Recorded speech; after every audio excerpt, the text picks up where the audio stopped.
Hello everyone, स्वागत है आप सभी का पीसीएस बाय तरुण चैनल पर। जैसे कि आप सभी को पता है कि हम मध्य प्रदेश की जनजातियां यूनिट 10 के बारे में बात कर रहे हैं और ये परीक्षा धाम बुक के माध्यम से हम बात कर रहे हैं। और आज की जो हमारा इंपोर्टेंट चैप्टर जो होने वाला है वो हमारा 11वें नंबर का चैप्टर होगा, क्योंकि इसके पहले हम 10 चैप्टर तक हम यहाँ पर जो है वीडियो कंप्लीट कर चुके हैं। आज के 11वें नंबर के चैप्टर की हम जो है डिटेल से बात करने वाले हैं और 11वें नंबर के जो एमसीक्यू आएंगे वो हमारी नेक्स्ट वीडियो में आएंगे। तो अभी हम डिटेल से जो बात करेंगे, आज का चैप्टर वेरी वेरी इंपॉर्टेंट है। हाईलाइट जैसे मैं बार बार कर रहा हूँ क्योंकि यहाँ से क्वेश्चन आपके बहुत ज्यादा एग्जाम में आते ही आते हैं। तो मध्य प्रदेश की लोक संस्कृति एवं लोक नृत्य के बारे में यहाँ पर बात करने वाले हैं। चाहो तो आप इस मैप का जो है स्क्रीनशॉट एक बार जो है ले सकते हो। मध्य प्रदेश की लोक संस्कृति में सबसे पहले बात किया है तो हम लोक नृत्य के बारे में बात करेंगे, जिसमें निवाड़ के बारे में काठी, गणगौर, मांडल्या, फेवारिया, डंडा नृत्य। उसी तरह मालवा की मटकी, रजवाड़ी, भगौरिया, अड़ाखाड़ा, अंटैया, कहन गालवालिया। फिर बुंदेलखंड का राई, बधाई, मोनिया, नौरता, सैरा एवं कानड़ा। इसी तरह बघेलखंड बिच्छी, कहरा पोता, कहरा, दोगरा, कलसा एवं कैमाली। फिर ग्वालियर चंबाल में बात किया तो कदकिया, ढिमरियाई, गड़रियाई, लहंगे एवं दुलदुल घोड़े। तो ये आपके 5 जगह के या 5 क्षेत्र के हम जो हैं आपके लोक नृत्य के बारे में बात करेंगे। एक एक करके बात करेंगे, लेकिन सबसे पहले मध्य प्रदेश का राजकीय नृत्य की बात किया है तो राई मध्य प्रदेश का राजकीय नृत्य है। मध्य प्रदेश का राजकीय नाट्य की बात किया तो माच मध्य प्रदेश का राजकीय नाट्य है। और लोक नृत्यों का राजा की बात किया तो कर्मा नृत्य मध्य प्रदेश का लोक नृत्यों का राजा के रूप में जो है जाना जाता है। तो कर्मा नृत्य के बारे में वैसे ही आपको थोड़ा सा अच्छे से पढ़ लेना है। अब जैसे कि हमने बताया कि 5 क्षेत्रों की बात करने वाले हैं, जिसमें से सबसे पहला हमारा निवाड़ क्षेत्र के बारे में बात करेंगे। तो निवाड़ में काठी नृत्य है, निवाड़ क्षेत्र में होता है। देव प्रबोधनी एकादशी से महाशिवरात्रि तक इस पर जो है की जाता है और सामूहिक नृत्य की शैली में इसको जाना जाता है। दूसरा गणगौर नृत्य होता है, जो कि निवाड़ क्षेत्र में चैत्र माह के महीने में होता है। सामूहिक नृत्य शैली के अंतर्गत ये भी आता है। तीसरा मांडल्या नृत्य है, जो कि निवाड़ क्षेत्र का विवाह एवं अन्य शुभ अवसरों पर इस लोक नृत्य को किया जाता है। महिलाओं की प्रधानता रहती है, लेकिन सामूहिक रूप से नृत्य होता है। फिर आता है फेपारिया, जो कि निवाड़ क्षेत्र में होता है, विवाह के अवसर पर किया जाता है, ये भी सामूहिक नृत्य होता है।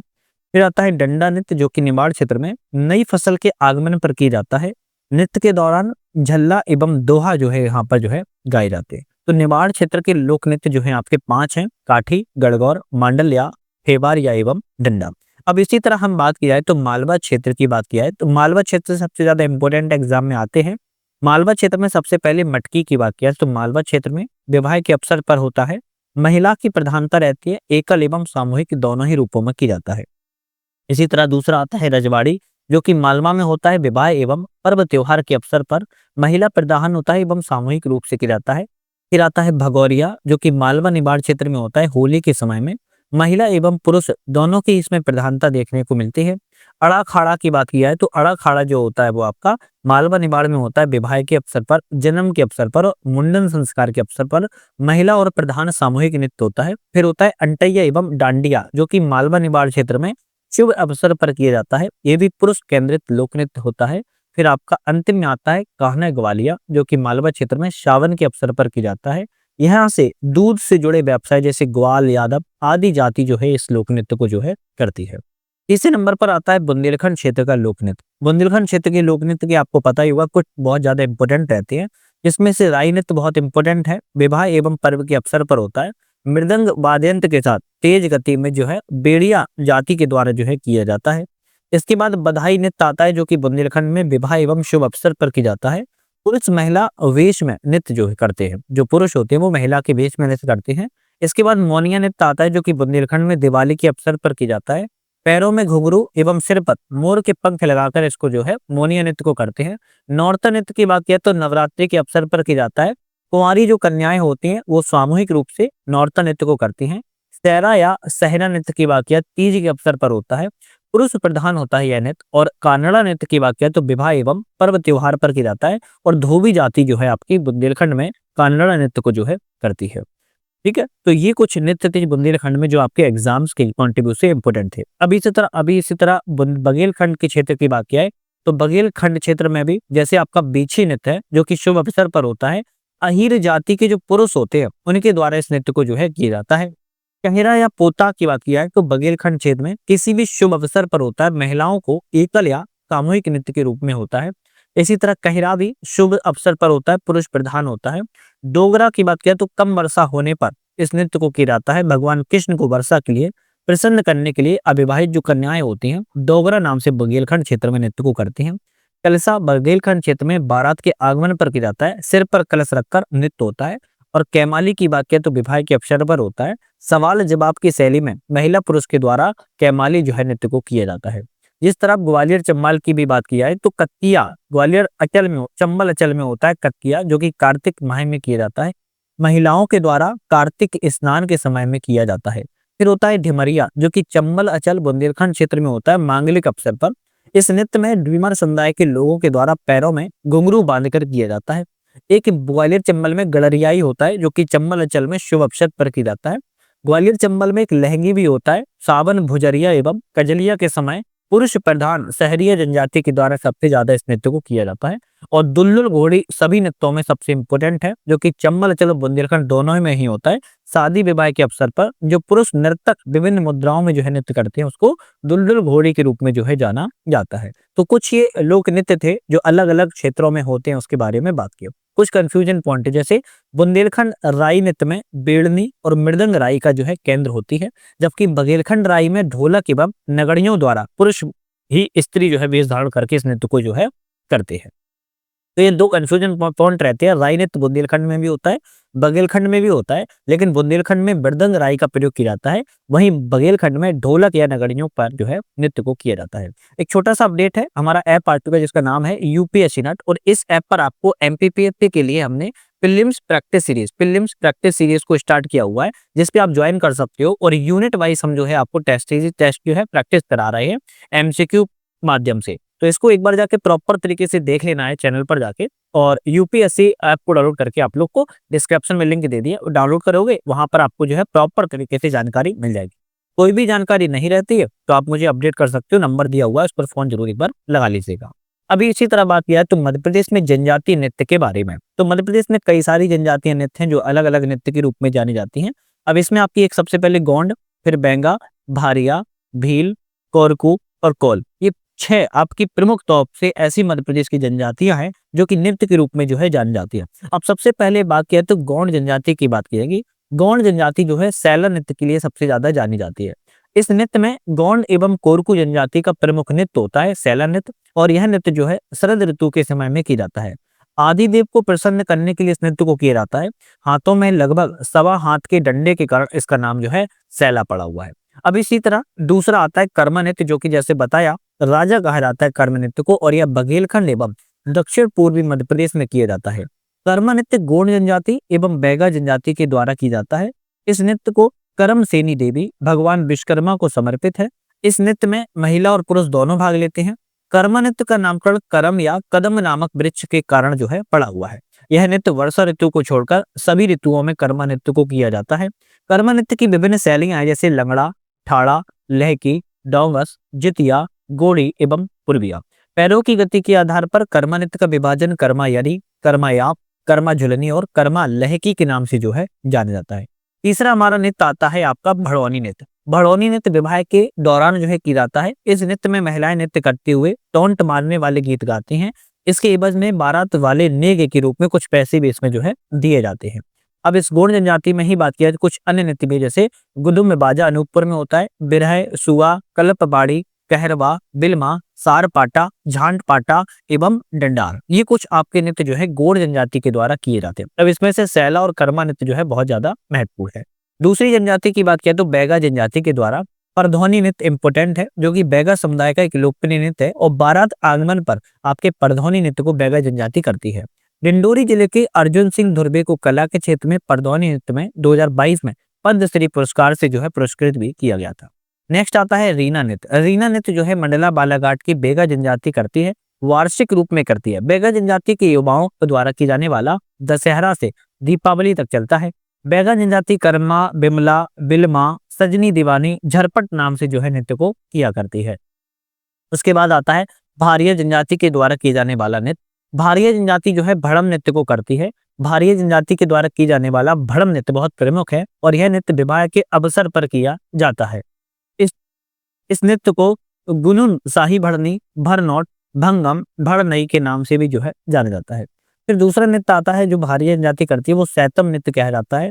भारिया महिलाओं के द्वारा की जाने वाला नृत्य है। इसमें एक पुरुष घेरे के बीच में ढोलक बजाता जो है चलता है। महिलाओं को 2 पल आमने-सामने रहते हैं। भारिया जनजाति नृत्य को शैतम एवं अहराई नृत्य भी जो है जाने जाते हैं। फिर आता है भील जनजाति के द्वारा की जाने वाला नृत्य भगौरिया नृत्य। ये आप लोगों ने अगर नहीं पढ़ा है तो हमें लगता है पहले ये सब पढ़ो, फिर उसके बाद पेपर देने जाना। भगौरिया नृत्य बहुत इंपॉर्टेंट है। पश्चिमी मध्य प्रदेश के झाबुआ, अलीराजपुर और धार जिलों में किया जाता है, जो कि भील जनजाति करती है। यह नृत्य होली के समय जो है किया जाता है। भगौरिया नृत्य में समूहन पाली, चक्री पाली, पिरामिड नृत्य मुद्राएं जो है देखने को मिलती है। दूसरा आता है भारिया भील जनजाति में गैर नृत्य, जो कि होली के महीने यानी फागुन मास में भील पुरुषों के द्वारा गैर नृत्य के रूप में किया जाता है। गैर में नर्तक अपने हाथ में छड़ लेकर दूसरे की छड़ी से टकराते एवं गोल घेरे में नृत्य जो है करते रहते हैं।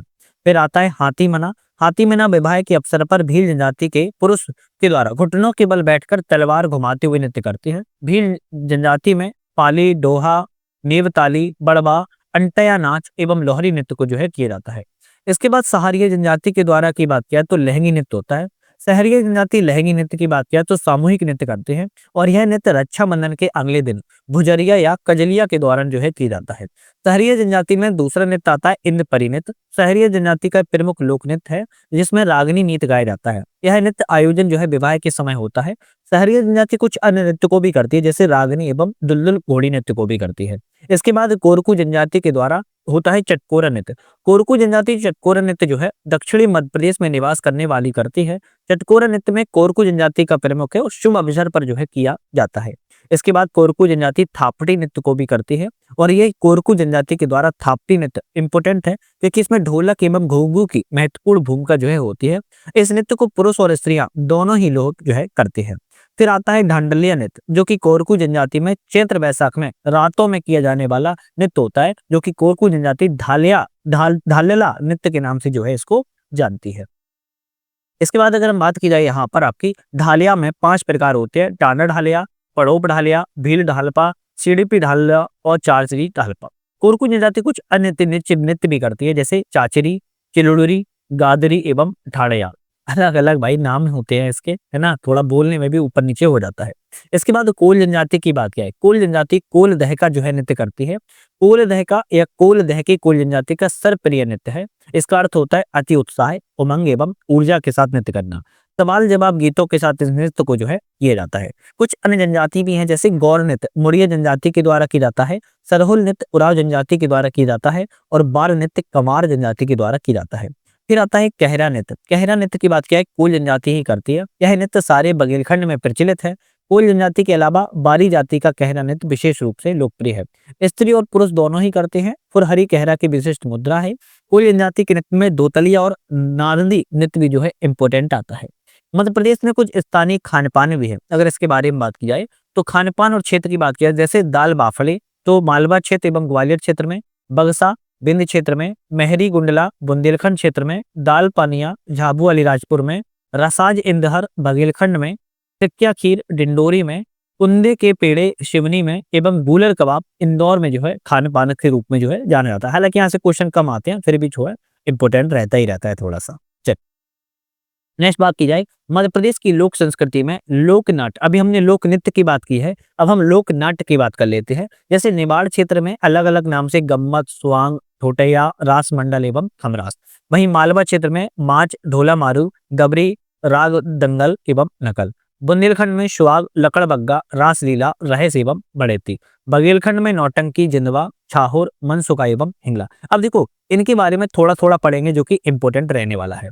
सबसे पहले निमाड़ क्षेत्र में बात किया है। निमाड़ क्षेत्र में गम्मत इंपोर्टेंट है, जो कि नवरात्रि, होली, गणगौर के पर्व के समय पर किया जाता है।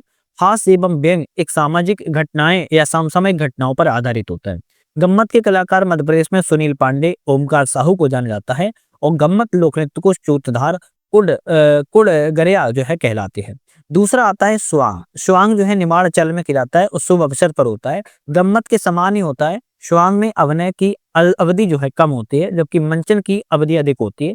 शुआंग भी दो प्रकार के होते हैं, एक पाती स्वांग होता है जो कि गणगौर के समय महिलाओं के द्वारा की जाता है, एक पनवाड़ी स्वांग होता है जो विवाह के समय महिलाओं के द्वारा की जाता है।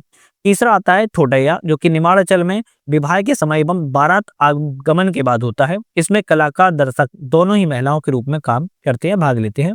इस चौथा आता है रास मंडल, जो कि जन्माष्टमी के समय होता है, भगवान कृष्ण के बाल स्वरूप की लीलाओं का मंचन होता है। फिर उसके बाद खमरास आता है जो कि जन्माष्टमी के समय किया जाता है, भगवान कृष्ण के जीवन पर आधारित होता है। खमरास को रास लीला भी जो है कहा जाता है।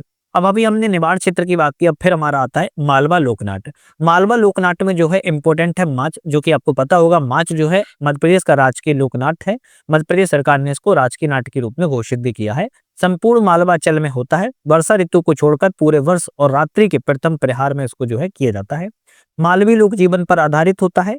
इसमें सिद्धेश्वर सेन, ओम प्रकाश शर्मा जो है प्रमुख कलाकार हैं और माच की उत्पत्ति उज्जैन से जो है मानी जाती है। इसी तरह नेक्स्ट आता है ढोला मारू। ढोला मारू जो गीत है राजस्थान के प्रमुख दोहा गीत एवं नाट्य के रूप में जाना जाता है। मध्य प्रदेश के मालवा निमाड़ बुंदेलखंड क्षेत्र में गाया जाता है। भवाई जाति के लोग इस नाट्य में जो है पारंगत होते हैं। इस गीत में राजकुमार ढोला राजकुमारी मारू के प्रेम का जो है प्रसंग को किया जाता है। तीसरा आता है गवरी लोकनाट्य, जो कि भील जनजाति के द्वारा एक प्राचीन लोकनाट्य है। मेरू नाट्य के नाम से भी इसको जो है जाना जाता है। शिव एवं भस्मासुर की इसमें जो है कथा है। यह नृत्य रक्षाबंधन के दूसरे दिन शुरू होकर लगभग 40 दिन तक गवरी नाट्य जो है चलता रहता है। इसके बाद आता है रास दंगल। रास दंगल मालवाचल में होता है। तुर्रा कलगी की तरह राम दंगल मालवा का लुप्त होता जा रहा एक लोकनाट्य है। पांचवा आता है नकल, जो कि इसके पात्र किसी भी लोकप्रिय व्यक्ति की नकल उतारकर जो है नाट्य करते रहते हैं। इसमें साथ साथ ईश्वर की वंदना भी जो है की जाती है। इसके बाद आता है बुंदेलखंड का लोकनाट्य। बुंदेलखंड का लोकनाट्य में सबसे ज्यादा इंपॉर्टेंट शुआंग ही है, जो कि पूरे बुंदेलखंड में होता है। विभिन्न त्योहार उत्सवों पर राई नृत्य के बीच में इसको प्रदर्शित किया जाता है। सामाजिक घटना पर जो है आधारित होता है। फिर आता है लकड़बग्गा, जो कि बुंदेलखंड और बघेलखंड दोनों में ही किया जाता है। विवाह के बाद खुले मंच पर होता है। वन पशु पर आधारित इस पे नाट्य होता है। इसके बाद रासलीला आता है बुंदेलखंड बघेलखंड का, बहुत इंपॉर्टेंट है। भादों में कृष्ण जन्माष्टमी के अवसर पर होता है। कृष्ण की लीलाओं पर आधारित होता है। फिर आता है चौथा रामलीला, जो कि बुंदेलखंड के साथ साथ संपूर्ण मध्य प्रदेश में होता है। दशहरा एवं नवरात्रि के समय पर होता है रामलीला और रामचरितमानस की चौपाई और दोहाओं पर जो है आधारित है। इसके बाद बुंदेलखंड क्षेत्र में रहस्य नाम से होता है। जन्माष्टमी के अवसर पर भगवान कृष्ण की जीवन पर आधारित लोक नाट्य होता है। इसके बाद भड़ैती होता है। जो कि बुंदेलखंड की शौर्य गाथाओं पर आधारित होता है। इसमें चंदेल शासकों के समय त्रिबोध चंद्रोदय कपूर चरित्र इसका जो है उल्लेख किया जाता है। इसके बाद आता है नौटंकी। नौटंकी बुंदेलखंड बघेलखंड में होता है। किसी भी शुभ अवसर पर किया जाता है। इसमें लोक दाम्पत्य जीवन पर हास्य व्यंग पर जो है नौटंकी को आधारित जो है माना जाता है। तो बुंदेलखंड में बहुत सारे होते हैं, बहुत ज्यादा इसमें लोकनाट्य किए जाते हैं, हालांकि कुछ ही यहाँ पर जो है इंपॉर्टेंट है। बघेलखंड क्षेत्र के लोकनाट्य की बात की जाए तो इसमें सबसे पहले आता है जिंदवा, जिसे बहलोर या गौरैया के नाम से भी जाना जाता है। बारात गमन के बाद किया जाता है और महिला प्रधान विषय है। हास्य व्यंग्य के रूप में इसको जाना जाता है। फिर आता है छाहोर, जो कि दीपावली के समय अहीर जाति के द्वारा किया जाता है। सामूहिक दोहा गायन के रूप में इसको जानते हैं हम या माना जाता है। फिर बघेलखंड क्षेत्र में मनसुखा नाम से आता है। शुभ अवसर पर त्योहारों पर किया जाता है। मनसुखा लोकनाट्य एक लोक व्यंग होता है, जिसे रास का बघेली रूपांतर माना जाता है। इसमें दो मंच एवं दो पदों पर जो है इसका प्रयोग किया जाता है। फिर हिंगोला या हिंगला आता है, जो कि बघेलखंड में शुभ अवसर पर त्योहारों पर होता है। हास्य एवं कटाक्ष से युक्त दो दलों के बीच में गीतों के माध्यम से नोकझोंक इसमें होती है। हिंगाला एक मंच सहित सीधा एवं सरल नाट्य रूप है, जो कि बघेलखंड क्षेत्र में जो है खेला जाता है। मध्य प्रदेश के कुछ नृत्य अलग अलग हैं, जैसे राई नृत्य की बात किया है तो राई नृत्य के राम साहेब पांडे ज्ञानेश्वरी कलाकार हैं। पंडवानी तीजनबाई झाड़ू देवन कलाकार हैं। कलगी तुर्गा सुमेर सिंह मनसाराम कलाकार हैं। निवरुलिया गायन पहलाज सिंह टिपानिया कलाकार हैं। आला गायन के बच्चा सिंह चंद्रभान प्रसिद्ध है। गम्मत के सुनील पांडे ओमकार साहू हैं। माच के ओम प्रकाश शर्मा सिद्धेश्वर सेन कालू राम जी। चुन्नी लाल रेकवार बुंदेल लोक संगीत के हैं और हीरा सिंह बोरलिया मालवा संगीत के जो है संबंधित है। तो देखो ये कहीं ना कहीं प्रमुख जो गायन है और किस कलाकार के लिए जाने जाते हैं, कहीं ना कहीं एग्जाम में मिलाने के लिए आ जाते हैं, तो इनको थोड़ा सा आप जरूर देख लीजिएगा। अब हमने अभी तक जितनी भी बात की उसके बाद हमारा नेक्स्ट चैप्टर आता है मध्य प्रदेश में लोक गायन के बारे में। लोक गायन में जिस तरह पहले बात की है, निमाड़ क्षेत्र मालवा क्षेत्र बुंदेलखंड और बघेलखंड में अलग अलग चीज को लिए जाना जाएगा, जैसे निमाड़ सिंगाजी, निरगुड़िया, मासड़िया, कलगी तुरगा, तो इसीलिए अलग-अलग हम एक-एक करके बात करेंगे। तो सबसे पहले हम निमाड़ क्षेत्र के लोक गायन की बात कर लेते हैं। जैसे इसमें सबसे पहले संत सिंगाजी भजन आते हैं, जो कि निमाड़ में होते हैं। उच्च स्वरों में एकल समूहिक का गायन शैली होता है। शुभ अवसर पर किया जाता है। गृहस्थ जीवन, कृषि और पशुपालन से यह संबंधित होता है। दूसरा आता है निगुड़िया गायन शैली, जो कि संपूर्ण निमाड़ अंचल में होता है। एकल या समूह शैली होता है। किसी भी शुभ अवसर पर साधु एवं भिक्षुकों के द्वारा किया जाता है। इसमें कबीर, मीरा आदि संतों के भक्ति पदों का जो है गायन होता है। फिर आता है मासणिया, जो कि संपूर्ण निर्वाणाचल में समूहिक गायन होता है। मृत्यु के अवसर पर इसको गाया जाता है आत्मा की अमरता के लिए। इसके बाद कलगी तुर्गा भी निवाड़ एवं मालवा कुछ क्षेत्रों में होता है। इसमें वाद विवाद लोक गायन शैली होती है। रात के समय गाए जाने वाला लोकगीत है और घटनाओं पर जो है आधारित होता है। फिर इसके बाद निमाड़ क्षेत्र के बाद मालवा मालवा क्षेत्र आता है। मालवा में भरथरी इम्पोर्टेंट है। भरथरी जो है इम्पोर्टेंट है, प्रातः काल में होता है। राजा भरथरी और रानी पिंगला का वियोग वर्णन होता है। एकल सामूहिक गायन इसमें किया जाता है। इसके बाद हीड़ गायन मालवांचल में होता है। श्रावण के महीने में गाया जाता है। ग्यारस माता की कथा और कृषि संस्कृति पर आधारित है। एकल और सामूहिक गायन जो है किया जाता है। इसके बाद आता है संजा गीत, जो कि मालवांचल में पित्त पक्ष में शाम के समय में होता है। इसमें गोबर एवं फूल की पत्तियों से दीवार पर सजाकर बनाया जाता है। महिला प्रधान सामूहिक गायन शैली में जो है संबंधित है। मौपे गायन की बात किया तो मालवांचल में होता है। बसंत पंचमी में सरस्वती की आराधना होती है और सामूहिक रूप से इसको गाया जाता है। अब मालवा के बाद आता है बुंदेलखंड क्षेत्र में लोक गायन जो है भोला, बम्बुलिया या लमटेरा नाम से जाना जाता है। इसमें शिवरात्रि, बसंत पंचमी, मकर संक्रांति के समय के अवसर पर इसको लोक गायन किया जाता है। शिव एवं शक्ति की भक्ति से संबंधित है। बिना वाद्यंत्र के स्त्री पुरुष जो है प्रश्नोत्तर शैली जो है करते हैं। आला गायन सभी जानते हो कि बुंदेलखंड के मुख्य रूप से या कह सकते हो कि विश्व का सबसे लंबा गायन है आला गायन, जो कि प्रातः इसमें वर्षा ऋतु में शाम के रात के समय में किया जाता है। वीर रस प्रधान महोबा के आला उदल की इसमें वीर गाथा के बारे में बताया गया है। एकल या सामूहिक गायन शैली में उच्च स्वर में गाया जाता है। चलिए अब हम बात करें बेरता गायन की। बेरता गायन बुंदेलखंड में गाया जाता है। धार्मिक त्योहार के अवसर पर रात के समय गाया जाता है। इसमें महाभारत की कथाएं विषय वस्तु होती है और संवाद जो है कथा गायन शैली से संबंधित होता है। इसके बाद फाग गायन की बात करें तो बुंदेलखंड में होता है। मुख्यतः होली के समय फाग गायन को जो है गाया जाता है। फाग गायन के 3 प्रकार होते हैं, ठाकुर फाग, ईश्वरी फाग एवं राई फाग के नाम से जाना जाता है। हरदौल की मनौती ये बहुत इंपॉर्टेंट है। हरदौल की मनौती बुंदेलखंड क्षेत्र के लिए मुख्य रूप से बुंदेलखंड में, आंशिक रूप से बघेलखंड में हरदौल की मनौती गाई जाती है। वीरता प्रधान गायन परंपरा है, विवाह के अवसर पर होता है। जगदेव का पुबारा बुंदेलखंड की भजन शैली, इसमें गाने वाले गीत को लद जो है कहा जाता है।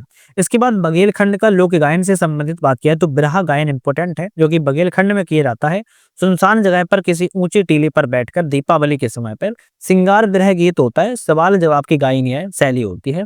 बसदेवा गायन या हर बोले गीत के रूप में बात किया है तो बघेलखंड क्षेत्र में हर बोले जाति के द्वारा यजमान के समय दिन में गाया जाता है। श्रवण कुमार की कथा, रामायण कथा, उपकरण कथा जो है इसमें विषय वस्तु है। सामूहिक गायन शैली के रूप में इसको जाना जाता है। इसके बाद पंडवानी गीत की बात किया तो शहडोल, अनूपपुर, बालाघाट में होता है। अधिकतर शाम के समय में आयोजित किया जाता है। पांडवों की कथा का वर्णन होता है। इसमें उच्च स्वर के साथ साथ कुछ कथा गायन शैली होती है। और पंडवानी की बात किया तो तीजन बाई और झांडू देवन इसके प्रमुख गायक के रूप में जाने जाते हैं। घोटुल पाटा गीत की बात करें तो मुड़िया आदिवासी क्षेत्रों में किया जाता है। मृत्यु के अवसर पर होता है। आत्मा की शांति के लिए बुजुर्गों की सामूहिक कथा शैली के रूप में जाना जाता है। इसके बाद देवारी गायन बघेलखंड, बुंदेलखंड, सतपुड़ा क्षेत्र में होता है। दोहा गायन कृष्ण भक्ति पर आधारित होता है। प्रायः यह अहीर, यादव, ग्वाल जाति के द्वारा किया जाता है। विदेशीय गायन बघेलखंड क्षेत्र में होता है। गीत में नायक और नायिकाओं के बिछड़ने और मिलन का वर्णन होता है। इस गायन में गड़रिया, कोटवार जाति के लोग विशेष रूप से जो है दक्ष के रूप में इसमें जो है करते हैं। जनजाति गीत और नाट्य की बात किया तो घोटल पाटा गीत मुड़िया एवं गोड़ जनजाति करती है। रैलो गीत भील जनजाति, गवरी नाट्य भील जनजाति, पंडवानी प्रधान गुण, दादरी बेंगा, खुआब श्वांग कोरकू एवं बिरहा गायन गोड़ जनजाति के द्वारा जो है किया जाता है। तो ये कुछ इंपोर्टेंट थे जो कि लोक गायन है, जो कि एग्जाम्स के पॉइंट ऑफ व्यू से इंपोर्टेंट रहते हैं, तो इनको आपको याद रखना ही चाहिए। मध्य प्रदेश की लोक संस्कृति के वाद्य यंत्र की बात कर लेते हैं, जो कि इंपॉर्टेंट है। अब वाद्य यंत्र में सबसे पहले मांधर वाद्य यंत्र की बात किया है तो मांधर का आप याद रख सकते हो। लकड़ी के खोखले भाग में दोनों तरफ चमड़ा चढ़ाकर बनाया जाता है, जिसे मांधर कहते हैं। यह कर्मा नृत्य और अन्य जातियों के नृत्य के द्वारा इसका प्रयोग किया जाता है। दफड़ा चांग लकड़ी के गोलाकार व्यास के चमड़े बनाए जाता है और वादक के द्वारा कंधे पर लटकाकर इसको जो है बजाया जाता है। बीन की बात किया तो उपयोग जो है सपेरों के द्वारा सांप पकड़ने के लिए या गांव-गांव जाकर तमाशा दिखाने के लिए बीन का प्रयोग किया जाता है। ढोलक की बात किया तो वाद्य यंत्र का प्रयोग धार्मिक कार्यों जैसे मंदिरों में भजन कीर्तन के समय किया जाता है। बघेलखंड के राई नृत्य में ढोलक का प्रयोग जो है होता है। मृदंग की बात किया तो मृदंग जो है गायन नृत्य में इस्तेमाल किया जाने वाला एक दो मुखी ड्रम होता है। बुंदेलखंड के राई नृत्य में मृदंग का ही प्रयोग जो है किया जाता है। इसके बाद बांसुरी की बात की जाए तो खोखले बांस का बना हुआ एक वाद्य यंत्र होता है। मुंह से फूंक कर बजाया जाता है। मध्य प्रदेश के लगभग सभी गीतों में इसको गाया जाने वाला वाद्य यंत्र होता है। एक तारा की बात किया तो इसका प्रयोग मध्य प्रदेश में भरथरी गायन के लिए किया जाता है। टिमटिमी टिमकी की बात किया तो लकड़ी के खोखले भाग के ऊपर चमड़े पर परत बांध कर बनाया जाता है। वाद्य यंत्र को होली विवाह के अवसर पर देखा जाता है। खंजरी की बात किया तो इसका प्रयोग थाप हाथ को हिलाकर किया जाता है। खंजरी टिन के गोलाकार पतले चमड़े और पतली झिल्ली मड़कर बनाया जाता है और घेरे में 3-4 जोड़ी को झांझ लगी होती है। तो आज हमने यहाँ पर बात की जाए तो अपने 11वें नंबर चैप्टर के ज्यादातर चीजों को यहाँ पर कवर कर ही लिया है। लोक नृत्य, लोक गायन, लोक, है ना, तो इन सब के बारे में बात कर ली है जो कि इंपॉर्टेंट थे।